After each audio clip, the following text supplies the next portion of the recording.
We've talked about this concept about disaster capitalism and the people swooping in to buy up Maui now that there's been a disaster there. But this is a little more detailed on it from Jacobin. Before the embers were even cold in Lahaina, survivors of the wildfires started reporting cold calls from land speculators hoping to scoop up Hawaiian properties at bargain prices, proving once again that capitalists never let a good crisis go to waste.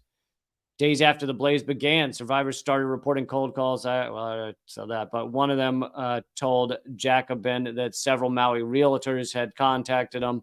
Land speculation after natural disasters is hardly unique. In the months after Hurricane Michael tore through Florida in 2019, home sales rose by double digits. After the 2017 fire in Santa Rosa, California, sales jumped 17%. Every time a town is destroyed, a buy low mentality that drives investments kicked in. And then the article starts to talk about the shock doctrine by Naomi Klein. And, you and I have talked about the shock doctrine before, and I think it's important for people to understand it because a lot of people like to go, oh, look, the rich are buying up whatever and fill in destroyed area here. And therefore, that means they did the destructive thing. It's like shock doctrine is often about just waiting around for where the crisis is. Well, especially now that these crises happen so rapid succession so frequently. Yeah. It's like you don't have to manufacture shit. You just wait and then you dive in. I mean, I can't remember the numbers, but the article also mentioned New Orleans. And I can't remember, the lower Ninth Ward was 85% Black or something like that. And 20% of those people moved back in. So you basically created a forced removal of Black folks and Black families so that you could turn this historically Black neighborhood into new gentrified space.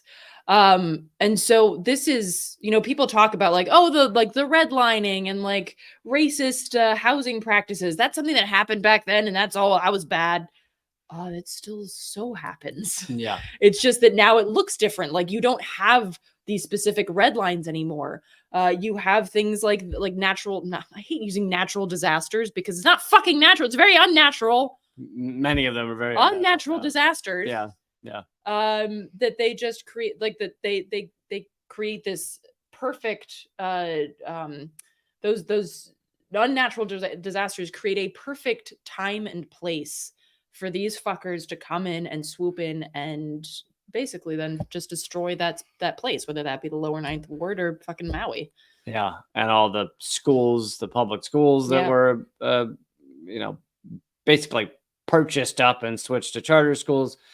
Actually, I'm jumping ahead of myself. That's what this next paragraph is. Post-Katrina, New Orleans was the poster child for disaster capitalism. Shortly after the hurricane landfall, an ancient Milton Friedman, who was still alive, still able to muster a Wall Street Journal op-ed at 93 years old, declared the storm an opportunity to radically reform the education system. The city took his lead, pursuing an aggressive voucher program for private and charter schools, and soon the district had become the most privatized in the country, with union teachers laid off in masse. Nice. Others took the opportunity to privatize public housing down there, replacing it with condos and townhouses that priced out longtime residents. In the ensuing years, private interests collaborated with the Allied government to blast through projects and policies that turned the battered city of New Orleans into a free market ideology. And they don't mention it here, but what that meant was that Black folks and Black families were out.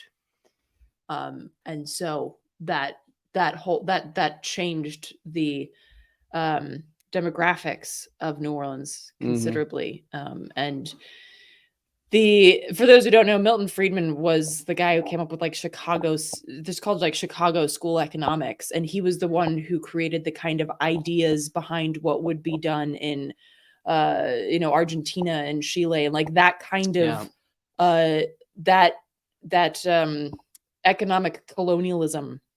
He was the kind of the brains behind that concept.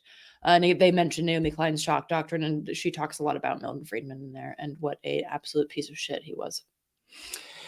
Yeah.